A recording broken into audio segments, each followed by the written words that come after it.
Have you ever been told a medical condition was misunderstood for nearly a century?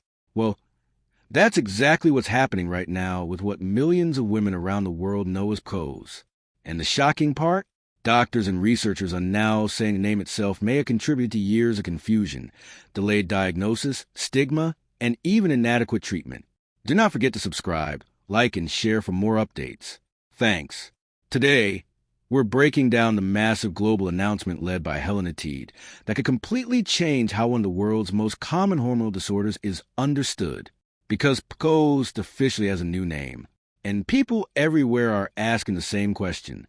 What exactly is PMOS? Let's get into it. So for decades, PCOS stood for Polycystic Ovary Syndrome. It affects an estimated 170 million women worldwide and is considered one of the most common hormonal disorders in reproductive age women. But according to a major international medical effort announced this week at the European Congress of Endocrinology in Prague, the condition will now be called Polyendocrine Metabolic Ovarian Syndrome, or PMOS. Now pause for a second. This isn't just doctors changing a label for fun. Researchers say the old term PCOS was actually medically misleading. Why? Because many women diagnosed with PCOS don't even have ovarian cysts. That's right. According to Professor Helena Teede and the international research teams involved, what doctors used to call cysts are often immature follicles, not dangerous ovarian cysts in the traditional medical sense.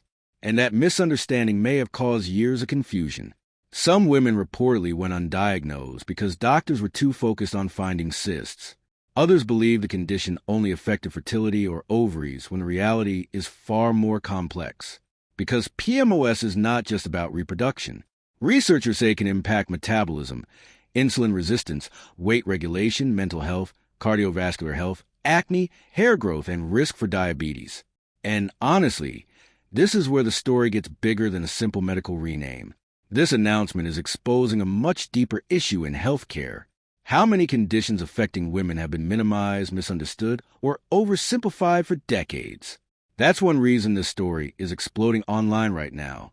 Some people are celebrating the PMOS name change as a breakthrough moment for women's health. Others are worried it could create confusion for patients who have spent years identifying with the term PCOS. And on social media, reactions are already divided. Some patients say the new name finally validates what they've experienced for years, that this condition affects the entire body, not just ovaries. Others feel frustrated about having to relearn terminology all over again. But one thing almost everyone agrees on, the old name caused problems. The international effort behind this change reportedly involved more than 50 medical and patient organizations across 6 continents and took over 14 years to complete. That alone tells you how controversial and difficult this process was. And according to reports, thousands of patients and healthcare professionals participated in surveys before the decision was finalized. Now, let's break down what PMOS actually means, because this is the part many people are trying to understand. Polyendocrine refers to multiple hormone systems in the body being affected. Metabolic highlights the conditions linked to insulin resistance, weight changes, diabetes risk, and cardiovascular issues. And ovarian remains because reproductive symptoms are still part of the syndrome. So essentially, researchers wanted a name that reflects the condition's full-body hormonal impact, not just the ovaries. And according to Helena Teede, this was also about reducing stigma. In some cultures, labeling women primarily through reproductive problems can carry major social consequences.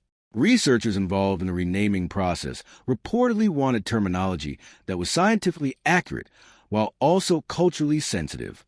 That's a major part why this announcement is getting international attention, because this isn't just science. It's language, identity, healthcare access, and public understanding all colliding at once. Now here's the really important part for viewers watching this video. If you currently have PCOS, experts say the diagnostic criteria are not suddenly changing overnight. The medical community plans to gradually transition toward the PMOS terminology over the next few years, with broader guideline updates expected by 2028. So people should not panic. But this announcement could reshape how doctors explain, diagnose, and treat the condition moving forward. And honestly, that may be the biggest story here.